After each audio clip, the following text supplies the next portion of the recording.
বাংলাদেশের অন্তর্বর্তীকালীন সরকারের প্রধান উপদেষ্টা যিনি ডক্টর মোহাম্মদ ইউনূস, উনি ক্ষমতা নেওয়ার পরে যে কথাগুলো বলেছিলেন তার অন্যতম এই সংখ্যালঘু এই ধোয়া তুলে যারা এই দেশকে অস্থিতিশীল করার চেষ্টায় আছেন তাদেরকে আমি কড়া বার্তা দিই। ভারতের বুকে মুসলমানেরা সংখ্যালঘু, ওরা যেমন নিরাপদে আছে এই দেশের সংখ্যালঘু ছাড়া ওরাও নিরাপদে থাকবে ওই রকম। আপনি সহ্য করতে পারবেন? ষড়যন্ত্র এখনো থেমে নেই। বিভিন্ন কায়দা কৌশলের চেষ্টায় ছিল জালেমেরা, কিন্তু পারে নাই, এখনো পর্যন্ত চালিয়ে যাচ্ছে। আজকে একটা ভিডিও দেখলাম, অনেক হিন্দুরা পর্যন্ত বলছে মন্দিরে হামলা হয় আমরা জানি না, অথচ ভারতের টিভিতে প্রচার হয়। সেই দিন আর একটা দেখেছিলাম, জিজ্ঞাসা করছে যে আমার ভাই, আমার বোন, আমার এক আত্মীয় 40 বছরের সাজানো সংসার, সে হিন্দু হওয়ার কারণে এই 5 তারিখের পরে সব হারিয়ে ফেলেছে। সাংবাদিক বলছে কোথায়? যে মেহেরপুরে। কোথায়? পরে জানাবো। যাই একটু চাপ দিয়ে বলেছে বলেন তো দেখি সত্যি করে, তখন তেড়ে যাচ্ছে মারার জন্য। তারা এই মানুষগুলো এ দেশের না, এরা এই মেহেরপুরের এই পাশে এই বর্ডার পার হয়ে এসে দেশের মানুষকে কালার করতে মিডিয়ার সামনে দেখাতে চাচ্ছে যে দেশে সংখ্যালঘু নির্যাতন হচ্ছে। মঞ্চে বসা ওলামা ইকরাম, সামনে বসা মুসলমান ভাইরা, পর্দার আড়ালের সম্মানিতা মা এবং বোনেরা, প্রশাসনের ভাইরা, প্রাণ প্রিয় ফরিদপুরবাসী, স্বাধীন দেশে এখন কথা বলছি আলহামদুলিল্লাহ। আমার মনে হয় মাসখানেক আগেও এসেছিলাম পরাধীন অবস্থায়, এখন এসেছি স্বাধীন অবস্থায়। কোরআনের অনুষ্ঠানগুলো যারা বাধা দিত এখন তারাই আমাদের কাছে অনুমতি নিচ্ছে। এইটাই স্বাধীনতা এবং পরাধীনতার পার্থক্য।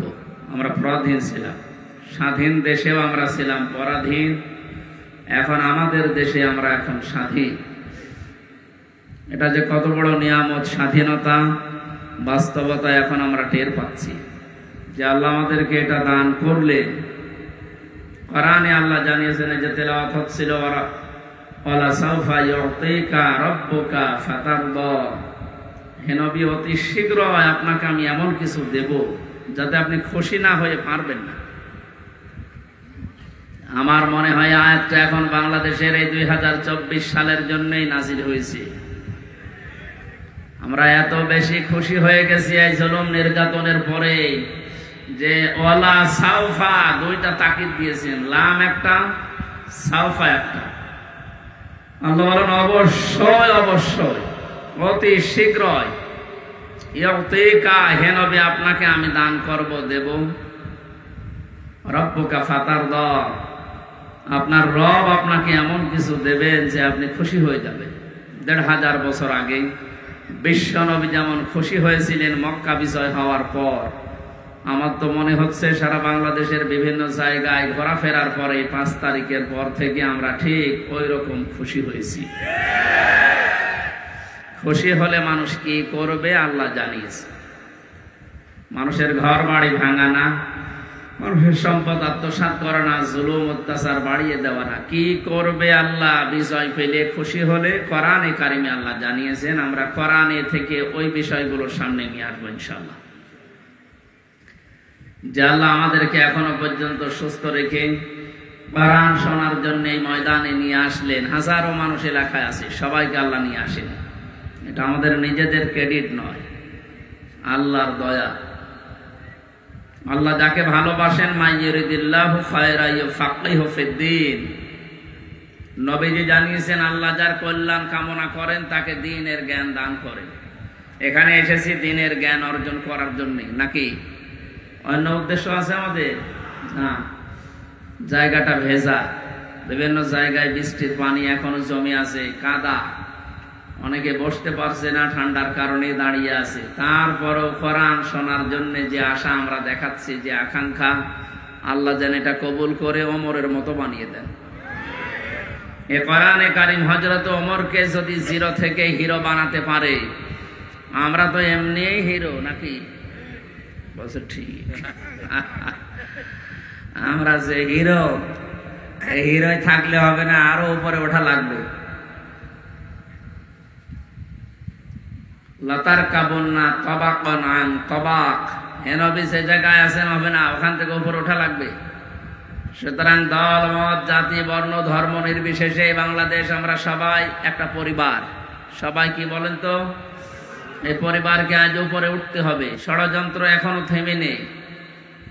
বিভিন্ন কায়দা কৌশলের চেষ্টায় ছিল জালেমেরা, কিন্তু পারে নাই, এখনো পর্যন্ত চালিয়ে যাচ্ছে। আজকে একটা ভিডিও দেখলাম, অনেক হিন্দুরা পর্যন্ত বলছে মন্দিরে হামলা হয় আমরা জানি না, অথচ ভারতের টিভিতে প্রচার হয়। সেই দিন আর একটা দেখেছিলাম, জিজ্ঞাসা করছে যে আমার ভাই, আমার বোন, আমার এক আত্মীয় 40 বছরের সাজানো সংসার, সে হিন্দু হওয়ার কারণে এই 5 তারিখের পরে সব হারিয়ে ফেলেছে। সাংবাদিক বলছে কোথায়? যে মেহেরপুরে। কোথায়? পরে জানাবো। যাই একটু চাপ দিয়ে বলেছে বলেন তো দেখি সত্যি করে, তখন তেড়ে যাচ্ছে মারার জন্য। তারা এই মানুষগুলো এ দেশের না, এরা এই মেহেরপুরের এই পাশে এই বর্ডার পার হয়ে এসে দেশের মানুষকে কালার করতে মিডিয়ার সামনে দেখাতে চাচ্ছে যে দেশে সংখ্যালঘু নির্যাতন হচ্ছে। বাংলাদেশের অন্তর্বর্তীকালীন সরকারের প্রধান উপদেষ্টা যিনি ডক্টর মোহাম্মদ ইউনূস, উনি ক্ষমতা নেওয়ার পরে যে কথাগুলো বলেছিলেন তার অন্যতম এই সংখ্যালঘু এই ধোয়া তুলে যারা এই দেশকে অস্থিতিশীল করার চেষ্টায় আছেন তাদেরকে আমি কড়া বার্তা দিই, ভারতের বুকে মুসলমানেরা সংখ্যালঘু, ওরা যেমন নিরাপদে আছে এই দেশের সংখ্যালঘু ছাড়া ওরাও নিরাপদে থাকবে ওই রকম। আপনি সহ্য করতে পারবেন? মসজিদ ভেঙে দিয়ে মন্দির বানানো হচ্ছে, এই বাংলাদেশে এরকম ইতিহাস নেই। আছে কিন্তু প্রতিবেশী রাষ্ট্রে আছে। নামাজ পড়তে দাঁড়িয়েছে, নামাজের ভেতরে পেছন দিক থেকে লাথি মারছে, এইটাও দেখলাম। এদেশে পূজা করছে, পূজারত অবস্থায় কাউকে মেরে ফেলেছে, লাথি দিচ্ছে। আমরা এটা দেখতে তো পাইনি, কোনোদিন শুনিও নি। যেন আপনারা যা করছেন নিজের দিকে তাকিয়ে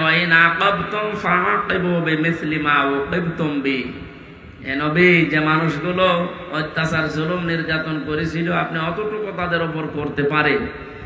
এই 17 বছর যা করেছেন আপনি যে বিবেককে জিজ্ঞাসা করেন, যদি অতটুকু করি আপনি টিকে থাকতে পারবেন?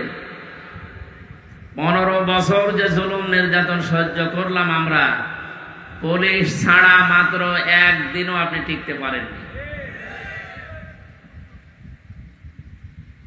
একটা মানুষের জিকির যে পরিমাণ হয়েছিল, আমার মনে হয় আল্লাহর জিকির যদি আমরা ওই পরিমাণ করতে পারতাম, আমরা আল্লাহর ওলি হয়েছিলাম। একটা মানুষ মারা গেছে, সে যেভাবেই মারা যাক, তার জন্য এত আলোচনা হয়। তাদের আলোচনা হলে মানুষের অন্তরে তৃপ্তি লাগে। কাদের? আল্লাযীনা আমানু তাতমাইন্নু কুলুবুহুম বিযিকরিল্লাহ, আলা বিযিকরিল্লাহি তাতমাইন্নুল কুলুব। আল্লাহ বলেন ঈমান যাদের আছে তাদের সামনে আল্লাহর নাম উচ্চারণ হলে, আল্লাহর জিকির করলে মনে শান্তি আসে। আর আমরা দেখি যে পুরা উল্টা, আল্লাহ বাদ দিয়ে মানুষের জিকির করলে মানুষের অন্তরে শান্তি আসে। এ কি মানুষ আছে? আর আয়াতের প্রথম শব্দ ছিল আল্লাযীনা আমানু, যারা ঈমান আনে, তাতমাইন্নু কুলুবুহুম বিযিকরিল্লাহ, তাদের কলব প্রশান্তি লাভ করে, ঠান্ডা হয়ে যায়, শীতল হয়, শান্তি পায় তখন যখন তাদের সামনে আল্লাহর জিকির হয়।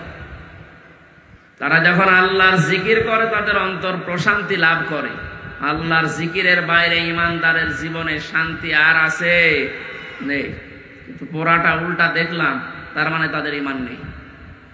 কথা বলেন না কেন? কোন ঈমানদার যদি মারা না যায়, বেঈমান মারা যায়, তার জানাজা পড়া জায়েজ আছে? এই কথাটা মনে হয় শক্ত হয়ে গেল। কথার অর্থ বোঝার চেষ্টা করেন। কোন বেঈমান মারা গেলে তার জানাজা দেওয়া, কবরে দেওয়া জায়েজ আছে? না। অনেকে মুখ খুলছে না, একে বিশ্বাস করে না নাকি কি কি বলেন? কোরআনে কারিমে আল্লাহ পাক জানিয়েছেন, ওয়ালা তুসাল্লি আলা আহাদিম মিনহুম মাতা আবাদা ওয়ালা তাকুম আলা কবরি। ইন্নাহুম কাফারু বিল্লাহি ওয়া রাসূলিহি ওয়া মাতু ওয়া হুম ফাসিকুন। সূরা তাওবা 10 নম্বর পারা 19 নম্বর পৃষ্ঠার 12 নম্বর লাইনের 84 নম্বর আয়াতে আছে। আমি যত তাফসীর ঘাটাঘাটি করেছি প্রত্যেকটি মুফাসসির আয়াতের ব্যাপারে একমত। হযরতে আব্দুল্লাহ ইবনে মাসউদ, আব্দুল্লাহ ইবনে আব্বাস রাদিয়াল্লাহু তাআলা আনহুমা, দুইজন এত বড় বড় রাইসুল মুফাসসিরিন বলা হয় যাদেরকে, তারা পর্যন্ত আয়াতের ব্যাখ্যা এভাবে লিখেছেন। আল্লাহ পাক বলেন, হে নবী, ওই মানুষগুলোর কবরের পাশে দাঁড়ানো দূরের কথা, জানাজার নামাজ দূরের কথা, ওর কবরের পাশেও আপনি দাঁড়াবেন না। ওয়ালা তুসাল্লি আলা আহাদিম মিনহুম, যদিও আয়াতটা নাযিল হয়েছিল আব্দুল্লাহ ইবনে উবাইয়ের ক্ষেত্রে, আল্লাহ এখানে হোম দিয়ে ঝামেলায় ফেলে দিয়েছেন আমাদের অনেককেই। আল্লাহ যদি সরাসরি তার নামটা উচ্চারণ করতেন তাহলে আয়াতের ভেতরে আমরা থাকতাম না। ওয়ালা তুসাল্লি আলা আহাদিম মিনহুম, এই যে হোম, এটা বহুবচন, এটা জমির। রব্বুল আলামিন জানিয়েছেন, হে নবী, এই মানুষের কবরের পাশে দাঁড়ানো আপনার জন্য নিষেধ, তাদের জন্য দোয়া করা পর্যন্ত নিষেধ। শুধু আব্দুল্লাহ ইবনে উবাই না, কিয়ামত পর্যন্ত এর চরিত্র যারা অর্জন করবে তাদের জন্যও জানাজার নামাজ, তাদের জন্যও কবরে দেওয়া, কবরের পাশে দাঁড়ানো আপনার জন্যে কিয়ামত পর্যন্ত আপনার উম্মতের জন্যও জায়েজ নেই। জেলখানায় 3টা বছর ছিলাম আমি। মাওলানা মামুনুল হক হাফিজাহুল্লাহ পাশের রুমে ছিলেন উনি। সকাল 9টার পরে আমাদেরকে যখন ছেড়ে দিত, ওই যে বারান্দায় শুধু সারাদিন ওনার সাথে বসে কোরআন হাদিসের কথাগুলো বলা বলি করতাম। আমার মনে হয় প্রতিদিন উনি আমাকে এই নসিহতটা করতেন, হামজা, বাইরে যদি কোনোদিন যেতে পারি, কোনোদিন কোন কাফের মুশরিক বেঈমানের জানাজা পড়াবো না, কবরেও যাব না। কয়েকদিন প্রশ্ন করেছিলাম যে ভাই, আপনি এই বিষয়টা নিয়ে এত কঠিন, এত সিরিয়াস হয়ে যাচ্ছেন। বলে, দেখো, এই বিষয়টা সুন্নত, নফল, মুস্তাহাব, মুবানা, এটা একটা হারাম কাজ। কোন বেঈমানের জানাজার নামাজে যাওয়া, সাক্ষী দেওয়া, তাকে কবরে দেওয়া, এটা হারাম কাজ। কি কাজ? সূরা তাওবার 84 নম্বর আয়াত। এবং এই যে আলেমের যে বক্তব্য এতক্ষণ শুনলেন, ওনার এই কথা অনুযায়ী এদেশে এখন অনেকেই জানাজার নামাজের অনুপযুক্ত। যে মানুষগুলো এই জুলুমের বিরুদ্ধে জীবন দিয়েছে, যে যুবকেরা, আমি আজকেও একটা ভিডিও দেখলাম, এক আলেম নামে কলঙ্ক, আহলে হাদিসের নাম নিয়েছে। এটা আহলে হাদিসের লোক না, এটা জালেম একটা। কে রফিকুল ইসলাম বিন কি জানো, হিমার ইবনে হিমার, হিমার ইবনে হিমার, এইরকম নাম ওদের। এই লোকটা বক্তব্য দিচ্ছে আবু সাইদ নামে, এ নাকি আত্মহত্যা করেছে, এ শহীদ হয়নি। কি করে মরলে শহীদ হবে আপনি বলেন তো দেখি? বিশ্ব নবী জানিয়েছেন, দেওয়াল চাপা পড়ে মরলে সে শহীদের মর্যাদা পায়, পানিতে ডুবে মরলে শহীদের মর্যাদা পায়, পাহাড় থেকে পড়ে মরে গেলে শহীদের মর্যাদা পায়, অ্যাক্সিডেন্টে মরে গেলে শহীদের মর্যাদা পায়, আগুনে পুড়ে পড়লে শহীদের মর্যাদা পায়। আর জালেমের জুলুমের সামনে নিজের বুক পেতে জীবন দিয়ে চলে গেল দুনিয়া থেকে, তাকে আপনি শহীদ বলতেও রাজি না। আপনাকে আর একবার মরে দেখানো লাগবে যে এই যে আমি শহীদ হলাম। এটা কি ইয়ার কি মারা জিনিস?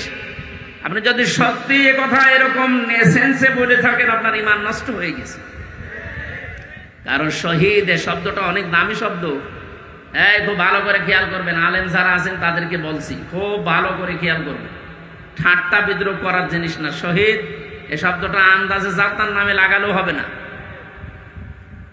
ব্রাহ্মণবাড়িয়ায় আসার সময় দেখেছি একবার যে লেখা আছে কবরের পাশে, শহীদ ধীরেন্দ্রনাথ চন্দ্র।